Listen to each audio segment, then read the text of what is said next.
Good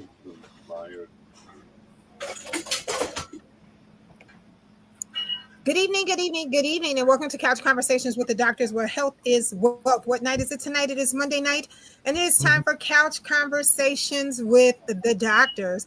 As always, we're going to go around and introduce our esteemed panel that's here with us on this evening, starting with the man who states that I threaten him to be here on Monday nights, but he's always on time. That's our very own Dr. James Miller. Dr. Miller? Well, good evening to everybody. I want to thank Nikki and Congressman Davis for this, for having us on this forum and giving us this opportunity to speak with our village and also to give our information and share our knowledge that we've gained over the years to try to improve and try to heal our community. I'm a retired internist after practicing 41 years.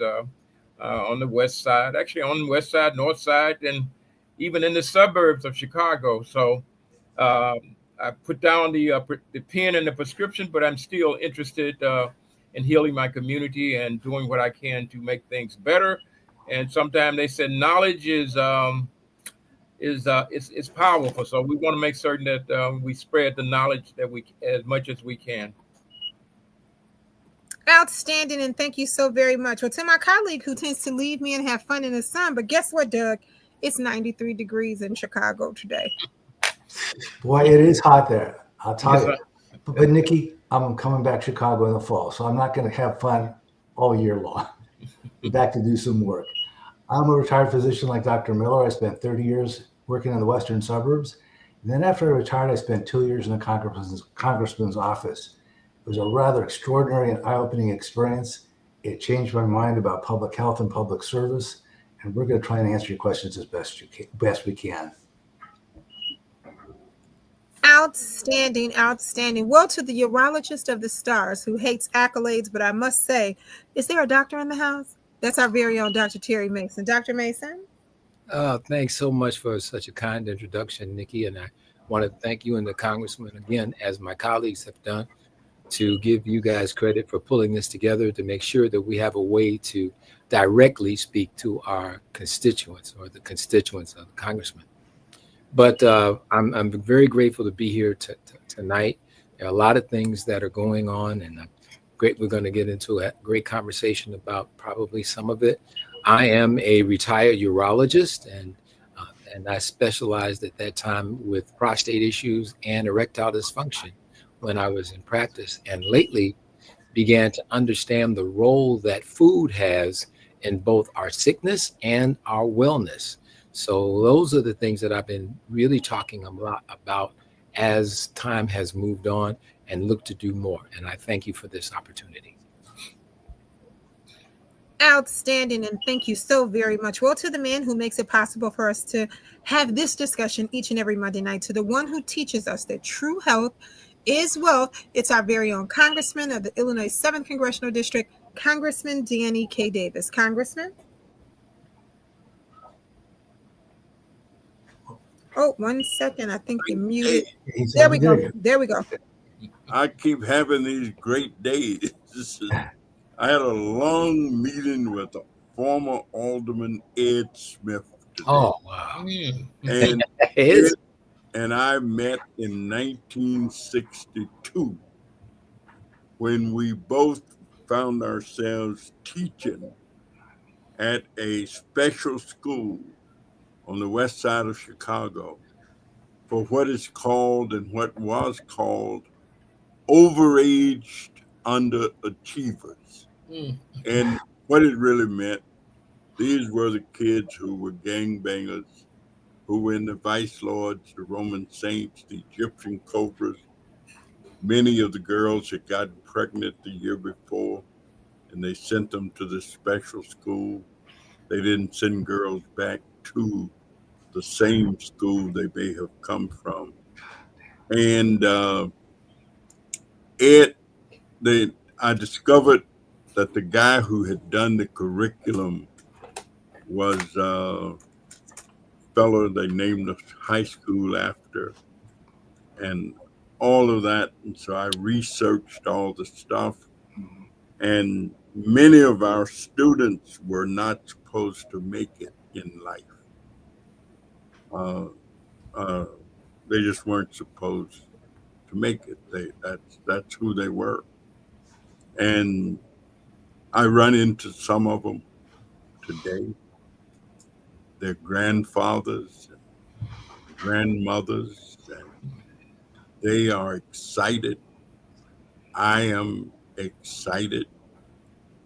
Ed and I did our first radio show together. Uh, Preacher had a radio show, Dr. Curtis Sugar Hampton, Mm. who was the pastor of a church called the Lawndale Interracial Missionary Baptist Church. And he also was the mayor of North Lawndale. It was a community in transition, transitioning from being a primarily Jewish community to having become a primarily Black or African American community. And eventually I ended up going to a block club meeting and discovering what people talked about at block club meetings. And I became a block club organizer. And the interesting thing is that the same block club meetings operate the same way the meetings I've been in. And I've been in meetings with President Clinton. I've spoken at the White House 3 times during my lifetime. Uh, the same discussion at the block club meeting was just like the meeting at the White House. Same stuff, somebody say what they thought and somebody say what they thought. And it may get profiled. And talking about healthcare, when I managed to get into meetings where people have done that, have been so impactful, Mm. so interesting, so entertaining, until developing this philosophy that nothing is more important in life Mm-hmm. than health is life itself. I'm Yes, sir. saying any way you look at it. I don't care how rich you might be. I don't care how much money you got.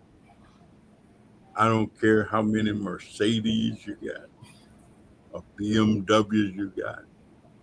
If you ain't feeling good, if, if you ain't feeling all right, yeah. Mhm. none of it matters. No. I mean, I don't care how many mink coats you got on. You can be wrapped in mink, You but if better you're not teach. feeling good, Uh-huh. that mink ain't doing much for you. That's right. That's So right. I thought you knew. Yes, sir. nothing is more important than this business called health. So you ladies and gentlemen who come on Monday evenings and share your insights, your information, I don't think that you can be any better than that. I don't think you could spend time more productive than that.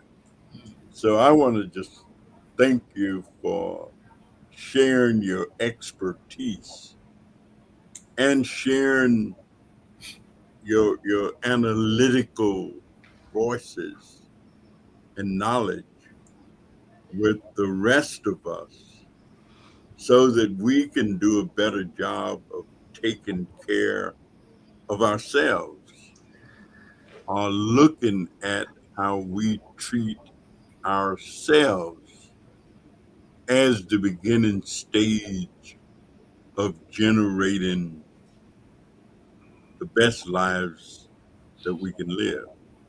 And so, other than saying thank you, I don't have anything else to say in terms of who I am or what I do or why I enjoy it.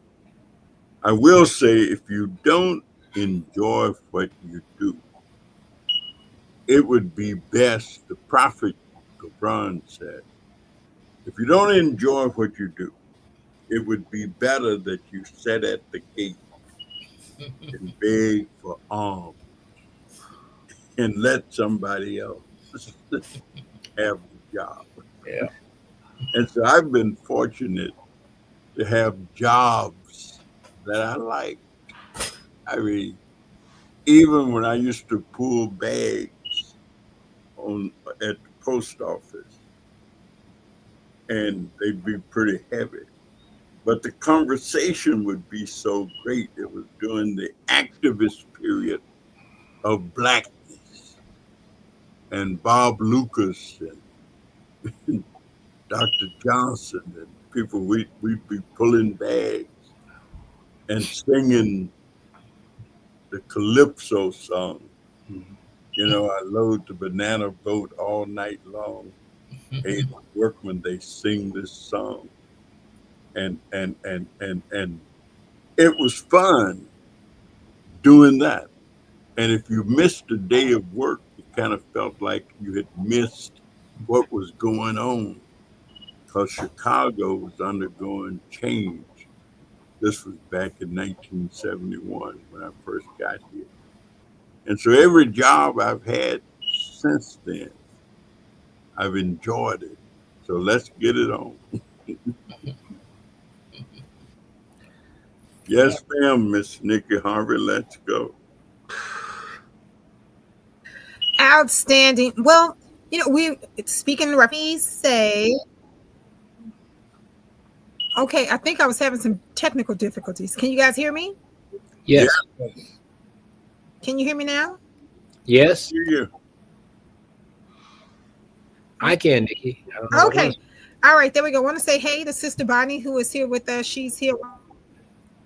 Want to say hey to Sister Bonnie, who is here with us on this evening. Want to say hey to Alderman Pat Dow, who is here just as well. And want to say hey to Carrie Steele. I see Carrie Steele is here with us just as well. And Laura Leon is here. And she says, good evening to everyone. Yes, we can hear you. So thank you so very much. The Congressman was talking about healthcare. And of course, we know that there are going to be cuts. And the cuts have already begun and our hospitals are concerned. So I want to put out a little survey during our, the Congressman wants to survey during our meeting here during the time while we're here, but we also want to have this as a discussion. I'm going to read a list of things that will have cuts. So hold on to your chairs because the list is a little lengthy. So we start the list with family medicine, which is a comprehensive primary care service, will be cut. Internal medicine, which is a focus on a diagnosis or a treatment, which will be cut. Pediatrics will be cut. Surgery will be cut. OB, obstetrics and gynecology will be cut. Cardiology and special services will be cut. Dermatology will be cut. Gastroenterology will be cut. Psychiatry, specializing in mental health behaviors, will be cut. Radiology will be cut. Orthopeds will be cut. Urology will be cut. Ophthalmology will be cut, with the specifics on diseases of the vision of the eyes. Cardiovascular surgery, endocrinology, which is a internal medicine focus on hormones and related conditions. Hematology, which focuses on your blood and blood forming organs. Pulmonology, rheumatology, infectious disease, anesthesiology, emergency room services, pathology, physical medicine and rehabilitation, sports medicine, nuclear medicine, palliative medicine and hospice medicine, forensic pathology, aerospace medicine, public health, and preventive medicine. These are all things that will have some cuts. So I want to say hey to Deborah over at Coleman's. Hey, Miss Deborah, I see you here with us, and she says good evening to us just as well. So how do we deal with these cuts? We want to ask our viewers, What is most important to you out of that list that you think should not be cut? You can inbox us or put it in the comments, and then I want you guys to discuss it. Yeah. So I'll just, that those cuts across medicine, it involves all the aspects of medicine in terms of, of all these people are involved in taking care of patients. So, when you start, one of the things that we've always talked about on this forum is about how there is not enough primary care doctors. But when you're talking about cutting family medicine, cutting internal medicine, you finna gut that because those are the people that I know that there's some other people that work in those fields, but that's you're cutting the whole thing, and when you start doing that, that means that um, there's going to be care that is not going to be that people won't be able to afford. The individuals may be there, but they can't afford to pay for it. So, you don't get much in this country if you can't afford to pay for it or don't have means to pay for it. So those are just devastating things in any community. To be it's not just one community. All communities are going to have an adverse effect. As we see hospitals begin to close, that means that pressure goes on to other hospitals to make up to try to make up the fill in the slack. But they're already filled. So so these are cuts that's going to just affect healthcare in its totality. Yeah, I couldn't agree with you more, Dr. Miller. But the thing is that the real insidious part about it is the thinking that drives this kind of action. Hmm. That's the real problem, is the people who are driving this action from the president on down, who are saying that this is what needs to happen. And many of them will have alternatives that will not make these cuts as a bigger problem as it will for many others. And so, not to belabor the point, but the fact of the matter is, it's not the cuts, it's the thinking and the justification Mm. that people are using to do this. And I think if we could, I'd like to just put some on the table to say, not the that, but why. Hmm. Why now? Why these cuts? Why this particular point in time? And I'll stop right there for the moment. Well, I'll pick up that torch. And the answer is anything that benefits people are the things that are being cut. Anything that would benefit a certain line of thinking are the things that are getting supported. And the problem is it's very, very short-sighted and counterproductive. It's from my view of this, those programs and resources were there for a reason. People spent many, many years in thought and analysis and said, these are the things that we're going to need for a peaceful and productive society. If you start to remove all of these things, you're going to change the dynamics, and we're not going to have a peaceful and productive society. We'll have an unproductive and a more violent society. So that's kind of where my concern is. And it doesn't do you any good to benefit a small percentage at the expense of the vast majority. And that's where my big concern is. This doesn't benefit the entire population. It benefits a very, very small subset of individuals who won't live to see this benefit for very long. Well, let me ask, if I might, Hmm? is society becoming a different, I'm saying, in order to reach the point where we had or we created Hmm. all of these things that we have, of course, it took years and years and years of thinking Yeah. for individuals to think that having all of these things made a positive difference. Hmm. Are people now at a position where they thought it was necessary as we did it, to now they don't think it's necessary. And therefore, they're willing to let it go. So part of the problem is now we have what I call antisocial media. It has the name social media, but it really has antisocial impacts. We have teasing, humiliating, bullying online for children. So all of our children have depression and anxiety disorders. But we're seeing people who are using their convictions to promote things that are unsubstantiated or outright untrue. Mm. And it's kind of like this very sad, very famous book, What I Tell You Three Times is True, but it isn't. And so truth and fact have lost their power when people who are getting paid to act online and to promote ideas and thoughts that other people are easily digesting rather than looking at critically and saying, well, this can't possibly be true. Some of the rumors that we have, some of the conspiracy theories, which are virtually impossible. And yet these things have traction, like horror movies, and other things that are really kind of unsavory in life. They appeal to people psychologically and engage them in ways where the truth no longer matters.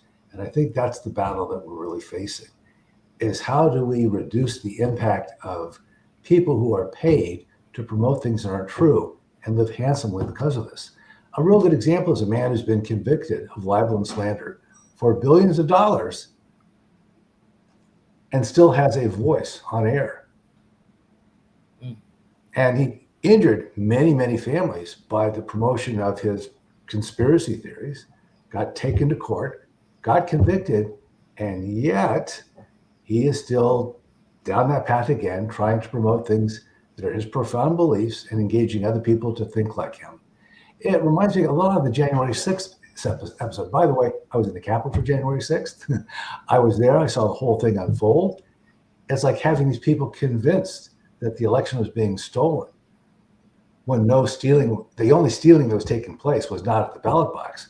It was by organized rioters who arrived in vans with lots of weapons. I mean, let's not misstate the truth here. So the question is, how are we going to learn to deal with the disinformation, the misinformation, and the traction and pull, and not let them necessarily hide behind certain constitutional rights?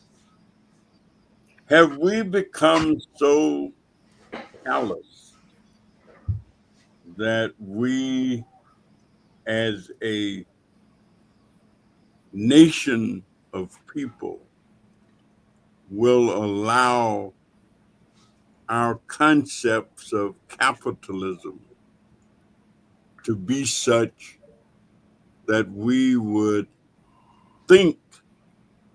I remember a fella that I knew who owned 3 funeral homes. And so I stopped by his office one day and asked him, how was he doing? And he says,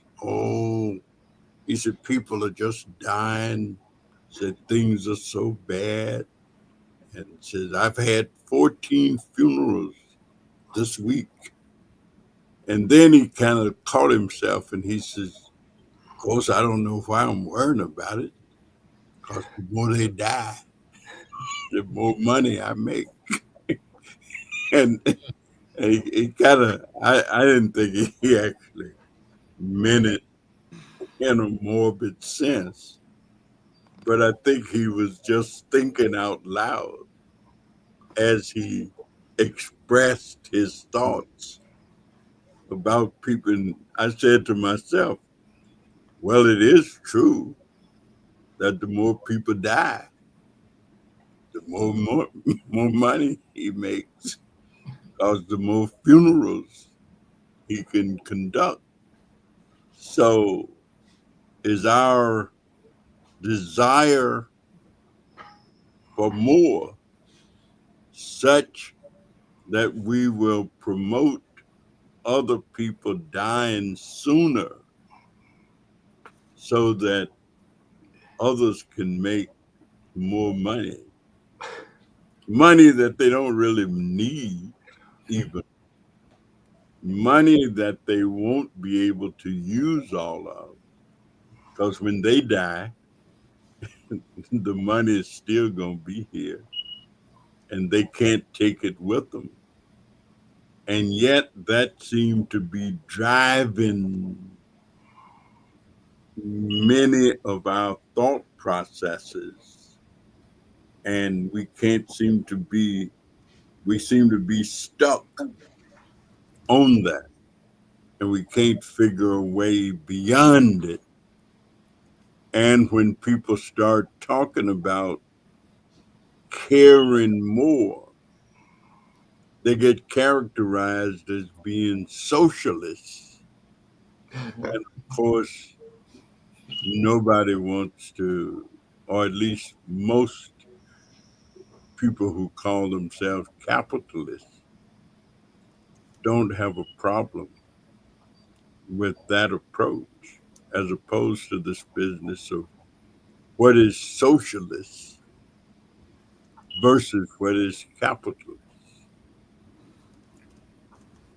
So, Representative Davis, I look at that as incomplete education.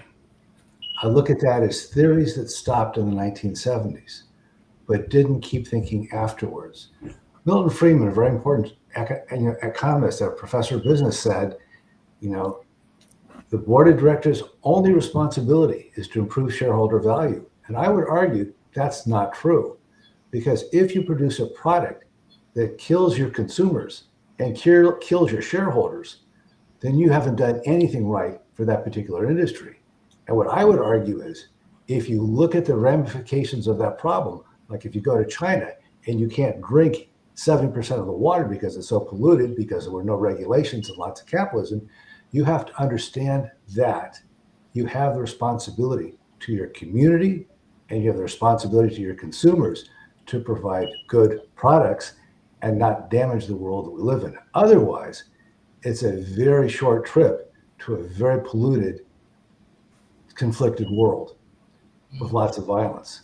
So it doesn't do you any good just to make that money when there's no one there to consume your product or utilize your product or buy your stock.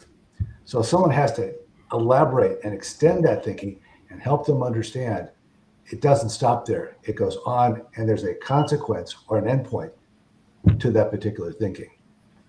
I think that one of the things we have to do is take the veils off of and the masks off of the people who are advocating for these kinds of cuts, because Michael Jackson sang a song a long time ago that says, all I want to say is that they don't really care about us.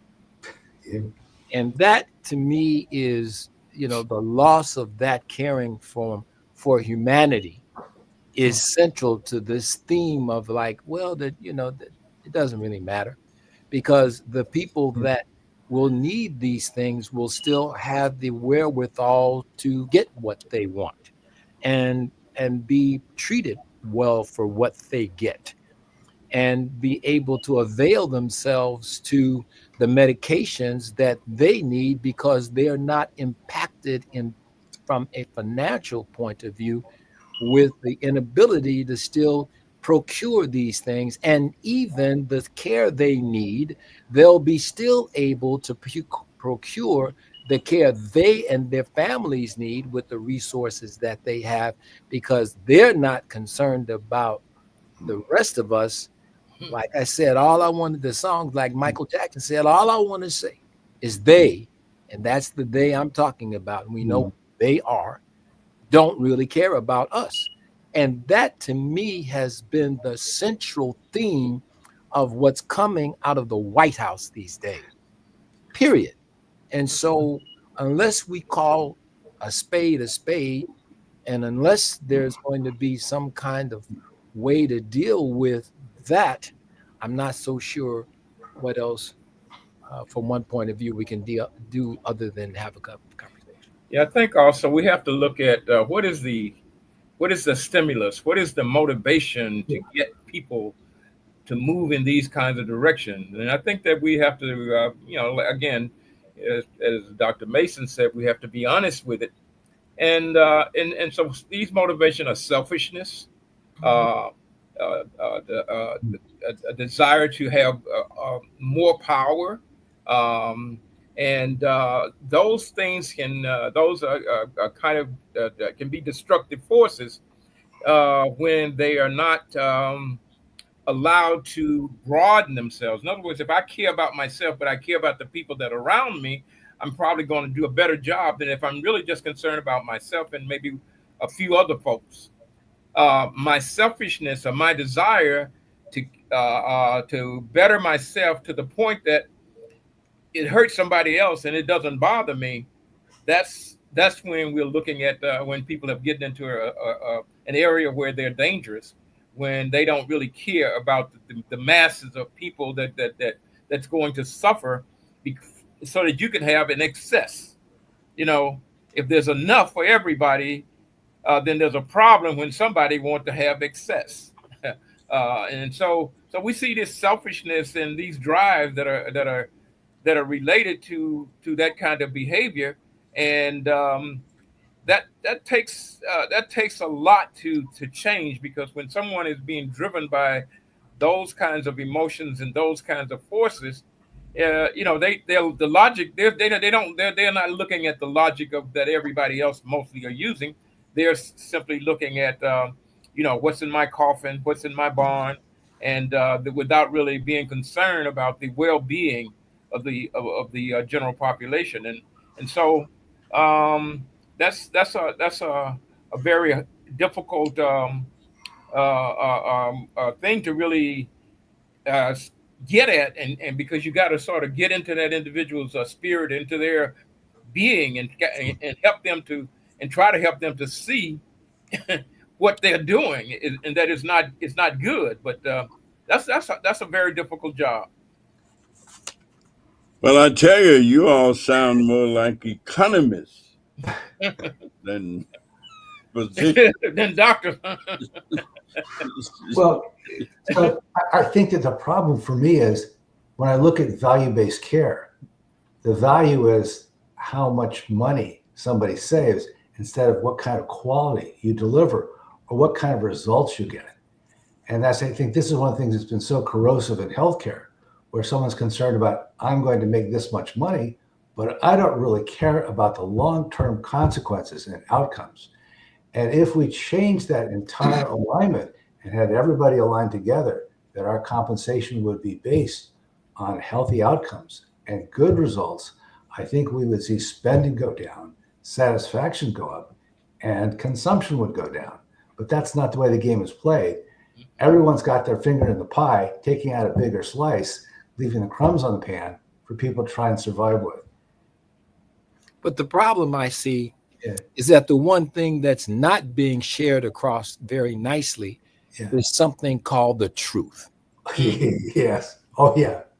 And so as long as you can shadow the truth with a construct that's nothing more than a sophisticated lie that justifies your position and denigrates the value of the human being to the point that it does not matter what happens to people, then you have a social and psychological construct based solely on what you think is important, and that is your bottom line and your bottom line only, and that the value of the human being is somewhere under the real value of what it really takes to even try to keep this going, is such that people, we're in a situation where we have leadership in the United States that doesn't care about people, that is only concerned for a certain small percentage of people who have the opportunity to grow in many ways, particularly financially and from a quote unquote power level.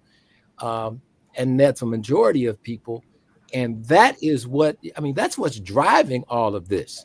They don't care. You think they care about this? You think they would care if they would, or have some compassion? Do you think that if there was, hopefully you would think if it was their mom, their brother, their sister, their mother, I mean, their relative, that there would be compassion. But many of them don't even have compassion for their own relatives.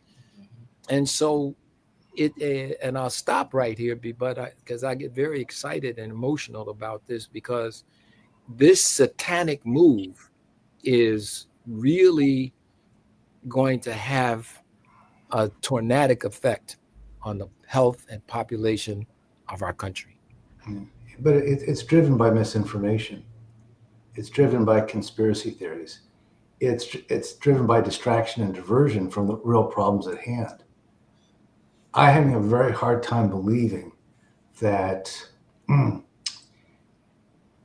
impoverished immigrants are doing as much damage to our society as the amount of money that we're spending to imprison them and deport them to countries that are not their native lands.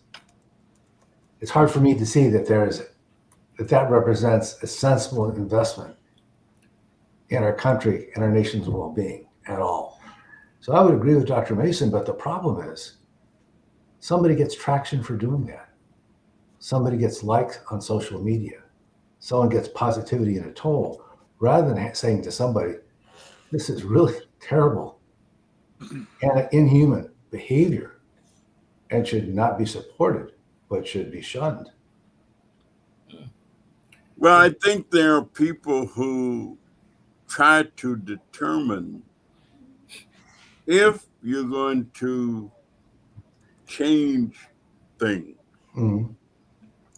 where do you start? And there are those who take a global view and say, if you're going to deal with poverty,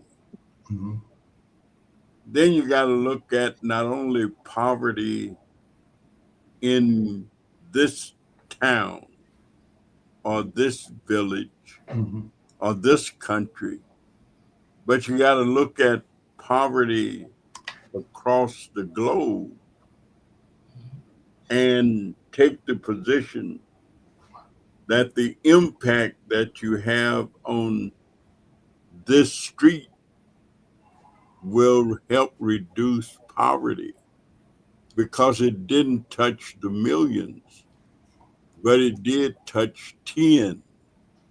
And so that's 10 who have been positively impacted by whatever it is that you could do.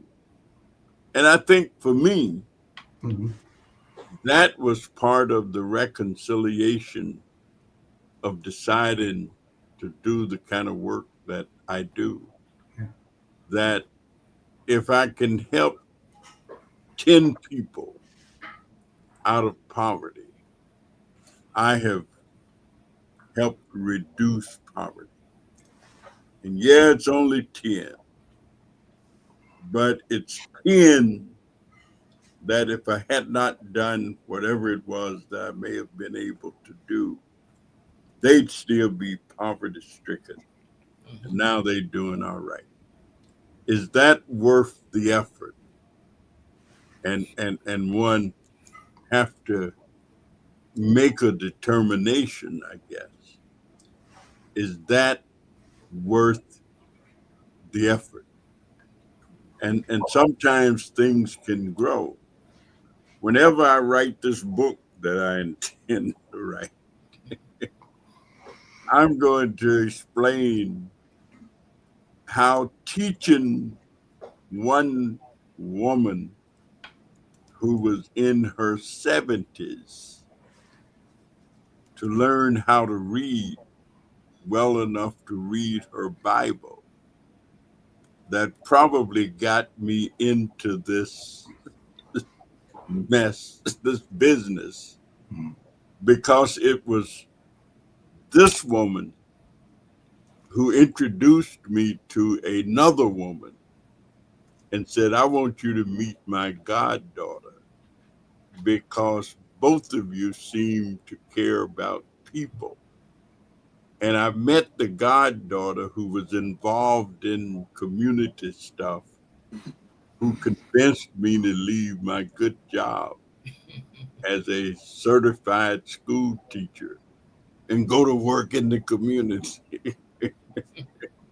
And if I had never taught this one lady how to read, or she never felt that I had taught her how to read and introduced me to her goddaughter, I may have never ended up in this line of work. I probably would have gone on, become a principal or whatever, and had a career in education or something, and kept doing that. So you never really know.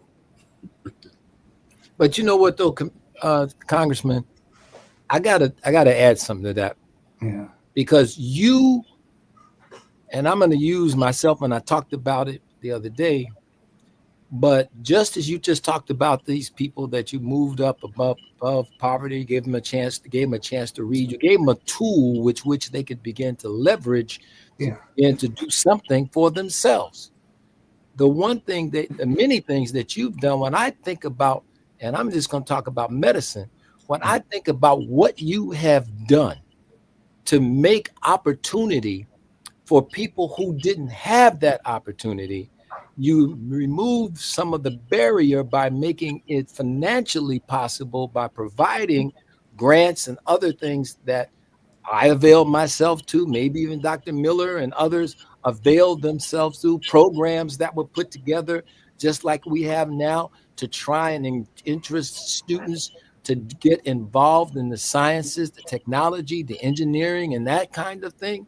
The same kind of thing now. Why?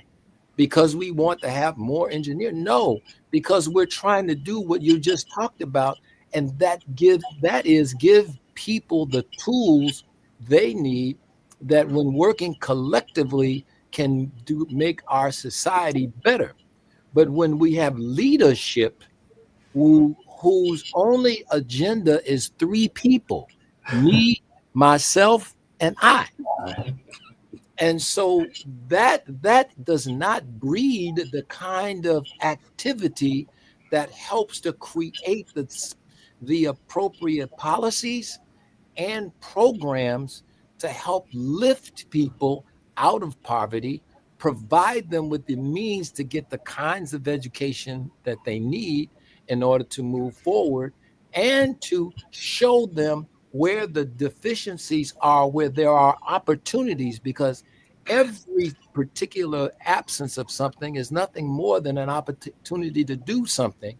And if all you think about is how you can exploit other people to do that, then you've got somebody that we already know very well. And and then we need to think that and understand that that's not the right way to go. It's not built, it's not coming from the right heart, it's not coming from the right frame of mind, and it's certainly not coming from the right spirit.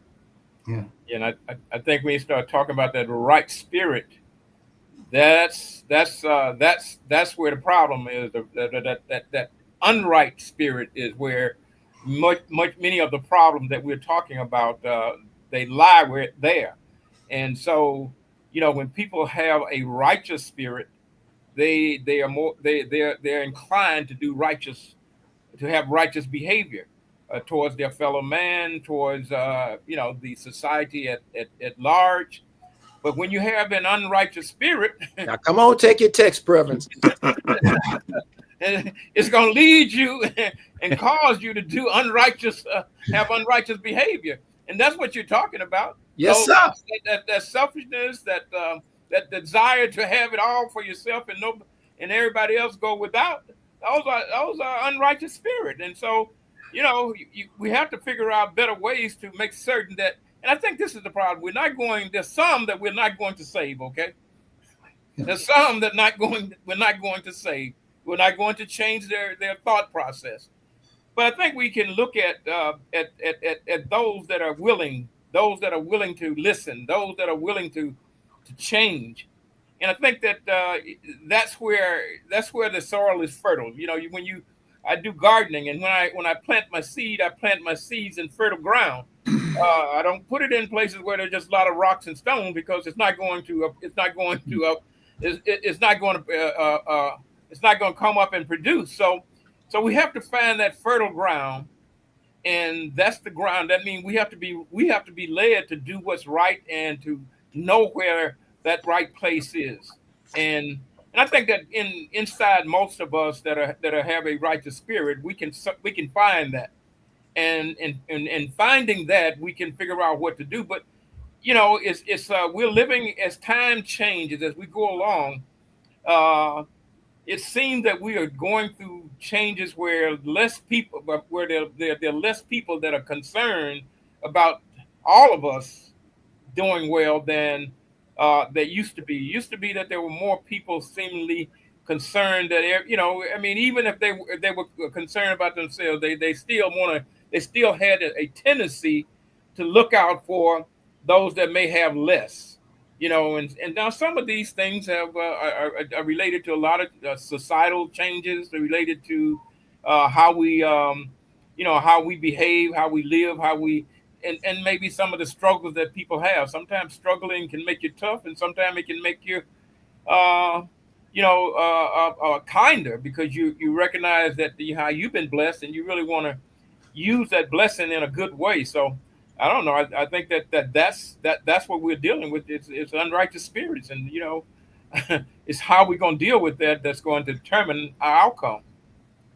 If Well, I could that jump, if I reminds, go ahead, Congressman, I'm sorry. yeah, that reminds me of this business of faith. Now we've got a gentleman who has been not plaguing, but pursuing Nicole and myself to get his brother moved from one hospital to a different hospital. Hmm. And his brother has cancer. And we're trying to do that.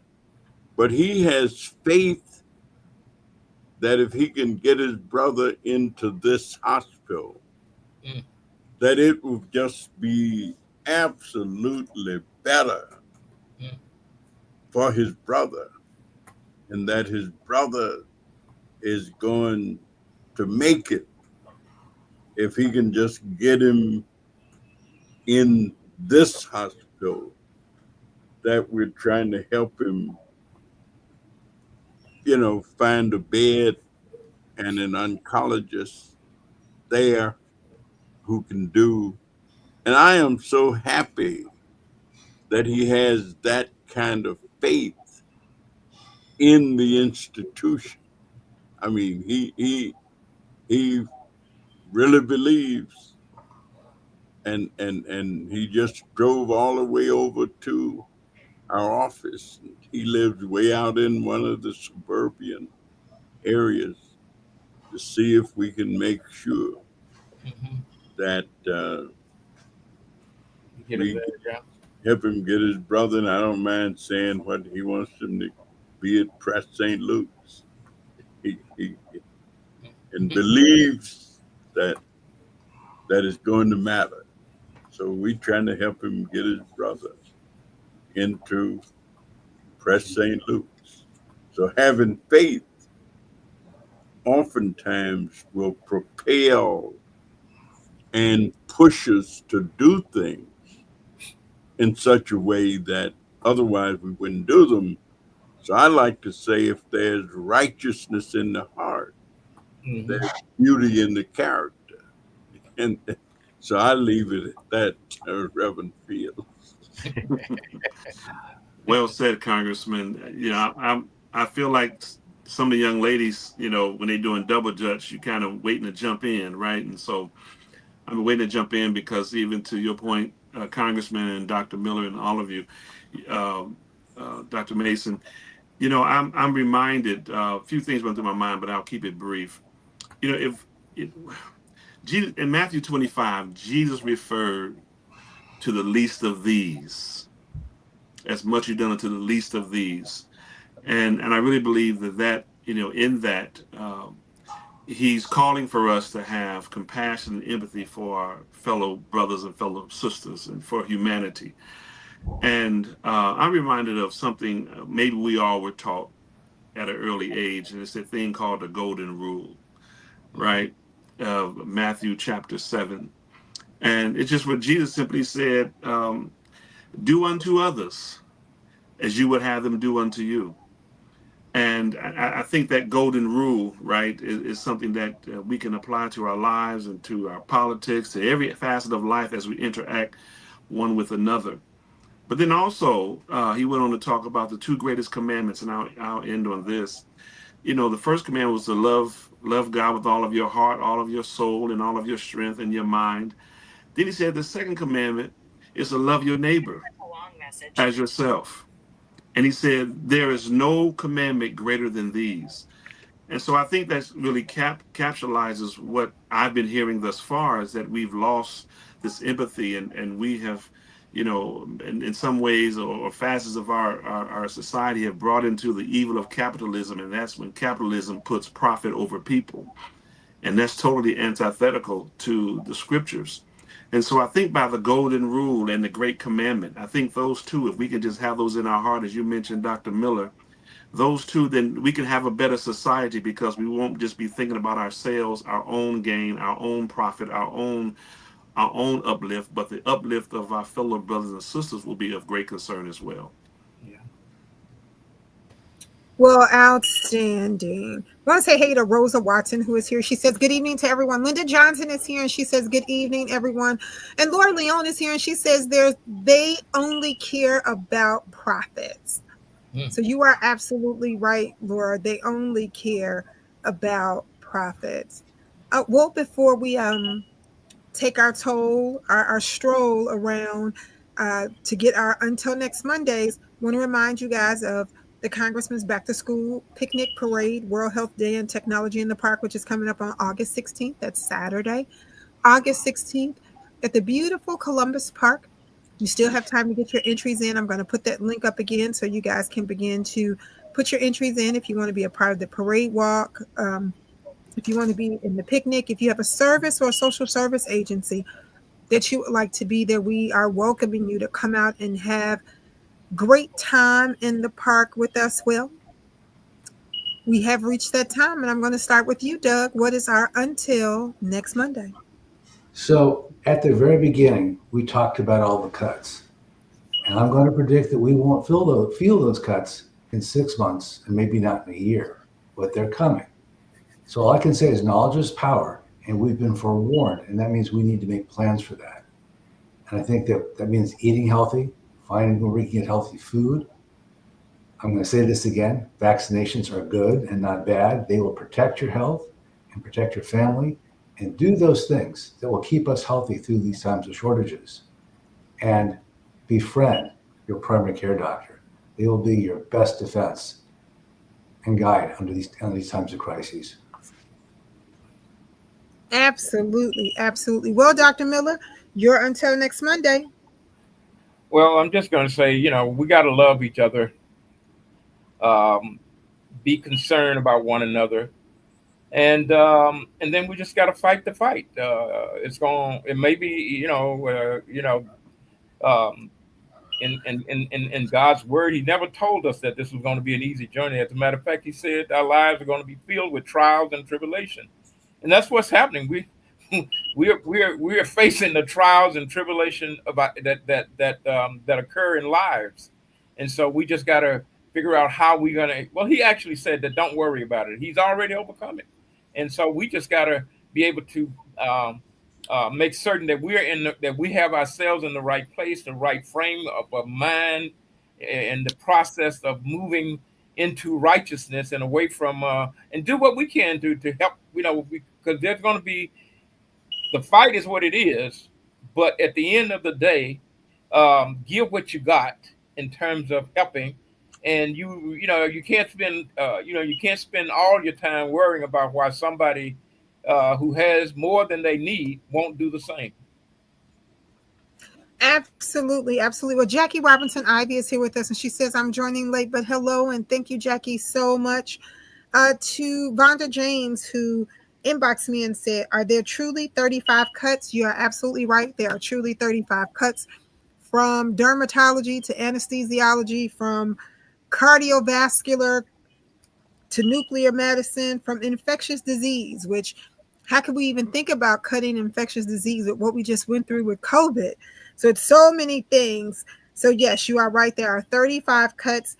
And yes, they are all very important. All very important. Well, Dr. Mason, you're until next Monday. Well, first of all, again, thank you for this opportunity to have just this conversation. And there was a book written by Mr. Moynihan, and the name of the book is called Selling Sickness. Mm. And Mr. Moynihan was the president of a company called Merck, a Merck Sharp and Dome fame. And he said his most important thing was to make sure that he was a medical manufacturer. And he said that the most important thing for him was to make sure that everybody was taking a pill. Everybody. Mm. Because that was his value proposition, because he sold pills. And so what we've got to do is, we have been fooled on the okey doke.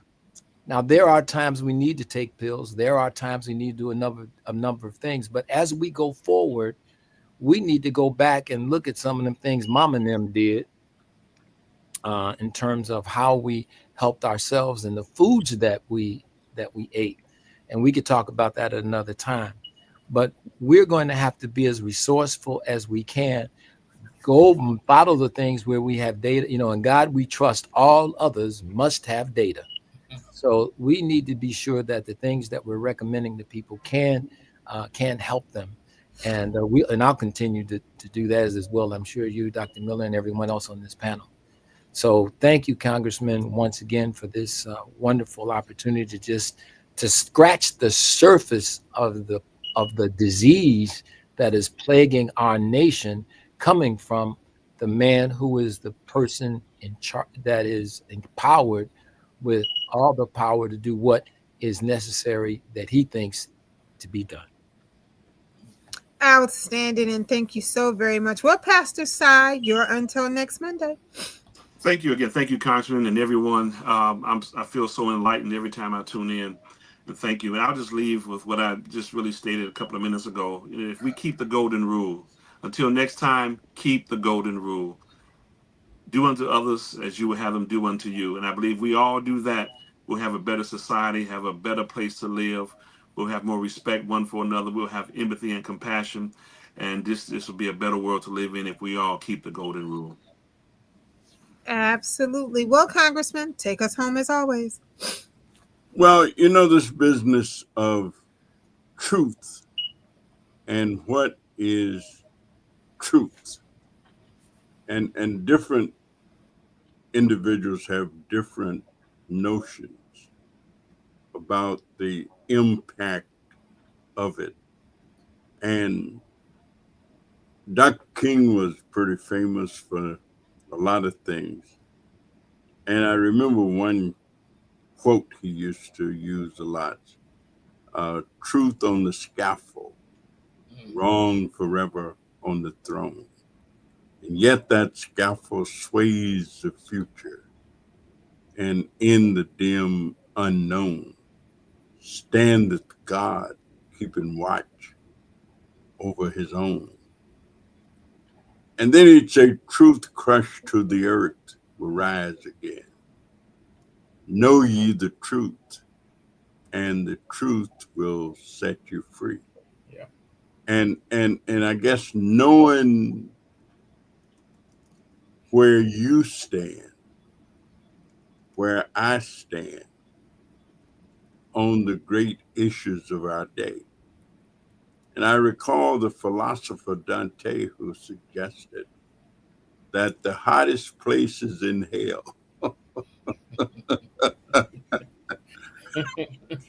were reserved for those who did not take a position on the great issues of that day. So all of those who say they're agnostic and I don't have a position and I'm pretty cool with what things are, just remember Dante. He said the hottest places are reserved for you.